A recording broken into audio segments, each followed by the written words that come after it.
C'est le jour 5, on a perdu 6 degrés, il fait très très beau. Aujourd'hui c'est balade et visite dans Vérone, ça s'annonce comme une très bonne journée. Il y a peut-être un funiculaire au programme aussi, je viens de mes maillots préférés, franchement. Qu'est-ce qui pourrait mal se passer? Je vais peut-être récupérer l'adaptateur pour le micro. Qu'est-ce qui pourrait aller mal?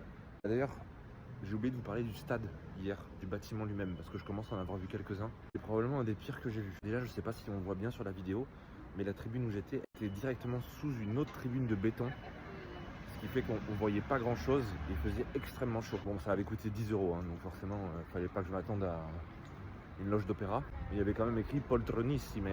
Je me suis dit, attends, Poltronissime, ça veut dire les gros fauteuils, tu vois? Non, non. Deuxième chose, c'est un stade olympique. Donc un stade avec une piste d'athlétisme autour, et ça on déteste quand on regarde du foot. Ça nous éloigne de la pelouse, dans les angles du stade on est mal placé. On a aussi une moins bonne inclinaison vis-à-vis des joueurs et de la pelouse, donc ça on n'aime pas trop.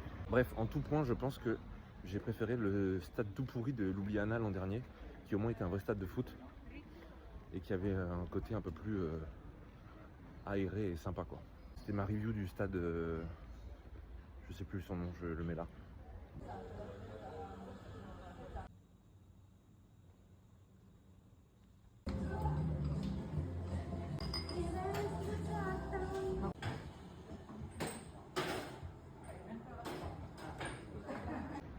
Bien sûr, le seul jour de fermeture de l'arène, c'est le lundi.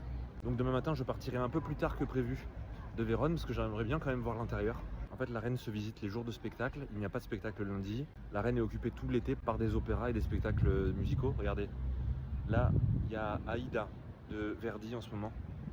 Donc il y a plein de décors égyptiens. Ouais, les pyramides, des sphinx et tout. Et devinez ce qu'ils ont à Vérone et qu'on n'a pas à Paris? Des murailles en fait.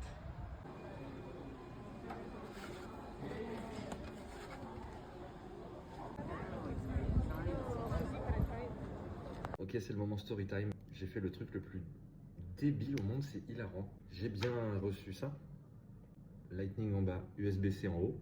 Comme ça, je peux le mettre là, sur mon micro qui n'était pas adapté. Ok?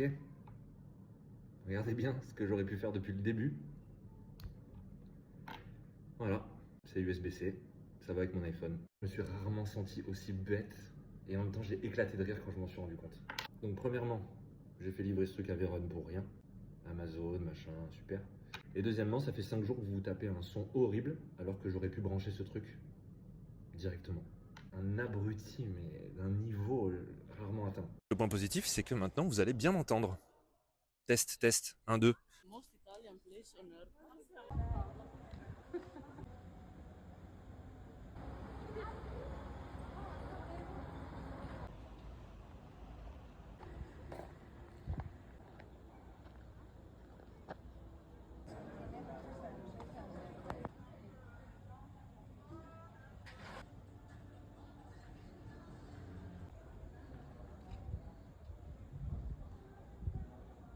Bon, en fait, la plupart des trucs sont fermés à Vérone le lundi. J'imagine qu'il fallait bien que ça tombe sur une des villes du voyage. Mais c'est tombé sur Vérone, voilà. Je peux pas faire le Castelvecchio non plus. Ni l'expo photo qu'il y a sur Dorothée à Lenge.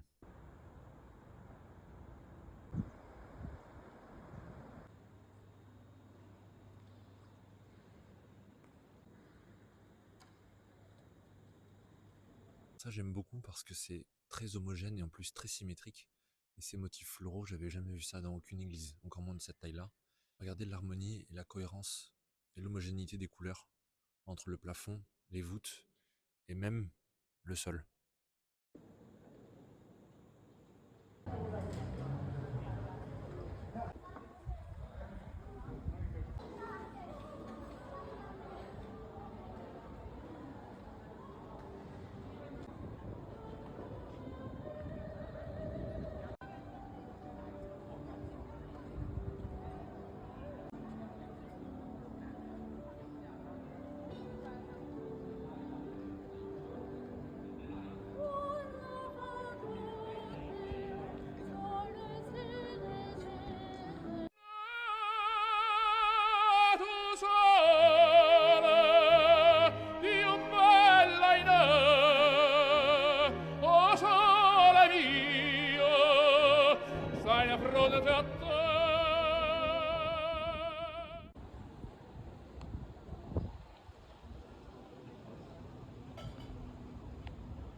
L'église que vous avez vue juste avant, en fait, elle est en dessous de celle-là.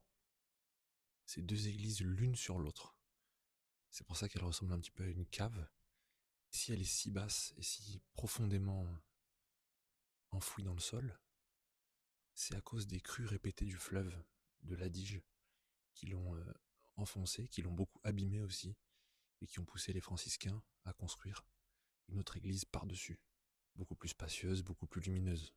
L'église en dessous, elle a à peu près 1500 ans. Je pense que c'est la plus vieille église que j'ai jamais vue.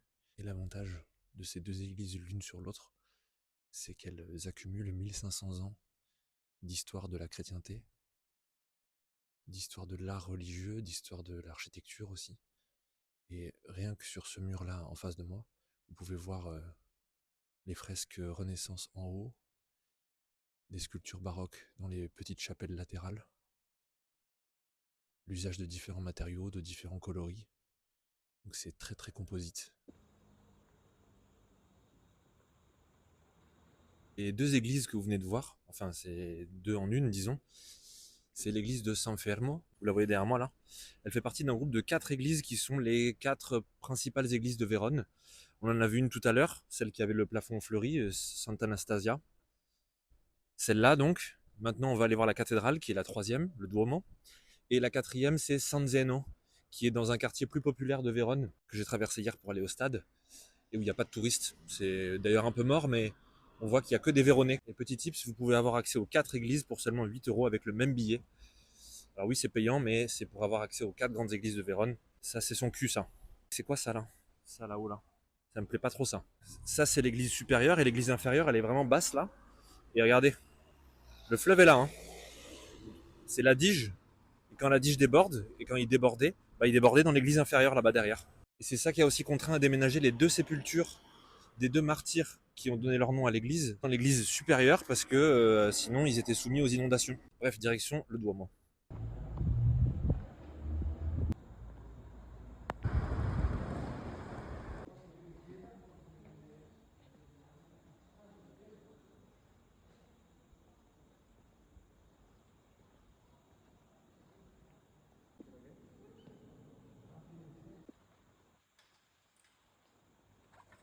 Je sais pas si ça rend bien à la caméra, mais ce que vous voyez autour de cette petite abside, c'est une fresque en trompe-l'œil. Tout est peint. Il n'y a pas une vraie colonne, il n'y a pas une vraie statue. Ces voûtes rouges, couleur brique, avec le plafond blanc. Je crois que c'est San Petronio à Bologne qui a aussi une architecture semblable. Vous voyez cette espèce de barrière en colonne de marbre? En fait, on avait la même dans l'église supérieure de San Fermo. Je dois quand même faire une grosse dédicace à mon père, qui m'a emmené à Pise et à Bologne en 2009 quand on a traversé l'Italie en voiture, qui m'a emmené à Vérone en 2015 quand on est allé à l'Expo universelle de Milan. Et c'est lui aussi qui m'a donné le goût de l'exploration, de l'Italie, de l'histoire, des églises, tout ça quoi. En vrai, c'est une chance énorme d'avoir été éduqué à ça. Alors je pense que quand j'étais petit, ça me gonflait. Maintenant, je me rends compte de la chance que j'ai eue, du privilège que j'ai eu de pouvoir autant voyager. Parce qu'en fait, c'est ça qui m'a donné le goût d'y retourner surtout. La dernière fois qu'on était venu à Vérone, ça avait duré 2 heures. Mais là, en restant 2 jours, je peux davantage creuser. Ce clocher, il ressemble pas un peu au clocher de Saint-Sulpice à Paris?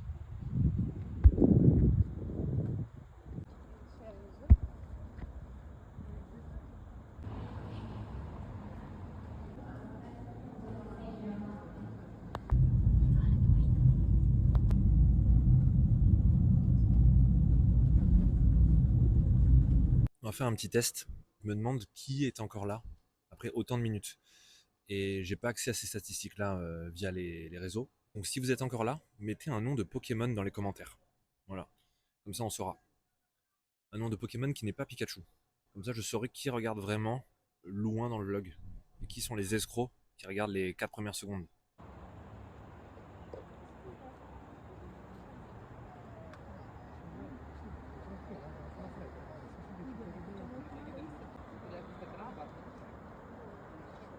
Figurez-vous, j'ai pas mis le micro. Figurez-vous que j'ai prenais des photos des vues là, et comme il y avait des gens tout le temps, j'arrivais pas à avoir une vue dégagée, j'ai fini par prendre des photos avec les gens. Et une fois que c'était fait, je suis allé leur proposer les photos. Je sais pas pour qui je me prends en fait. Qu'est-ce qui se passe? Qu'est-ce qu'on fait là? Et les gens étaient très contents en fait. Au début, je me suis dit, ils vont me prendre pour un creep. Et non, les gens étaient archi contents. Et ils ont tous dit ok pour les photos. Donc je vous mets les photos que j'ai prises là. Je sais pas, comme ils n'ont pas posé, c'est très naturel. Donc je pense que c'est ça qui leur a plu.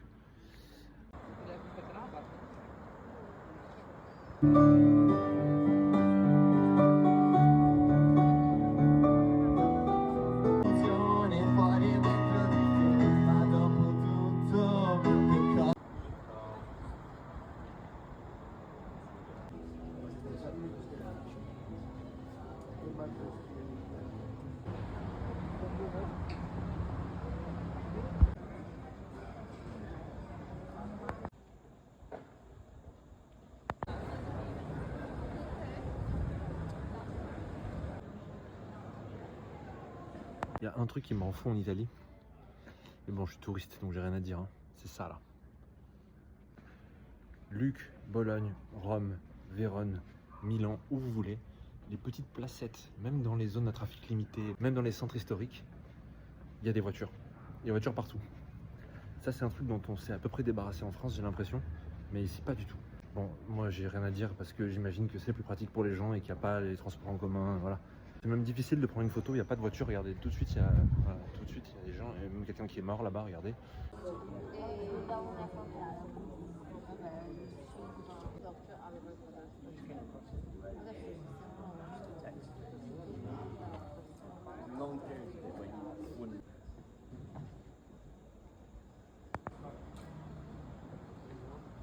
Bon, j'espère que cette journée à Vérone vous a plu. Moi, oui, beaucoup en tout cas. J'ai trouvé la ville magnifique et en plus, on a eu des très beaux points de vue. Beaucoup d'églises, c'est vrai, mais en même temps, c'était les seuls points d'intérêt qui étaient ouverts un lundi. Demain, on va essayer de faire ce qui était fermé le lundi, c'est-à-dire les arènes et peut-être autre chose. Mais surtout, on va aller au lac de Garde. On va passer la journée là-bas et demain soir, l'objectif, c'est de dormir à 30. Comment ça, dormir à 30 30 dans la même chambre? Non, la ville de 30, c'est là. Voilà. Bonne nuit.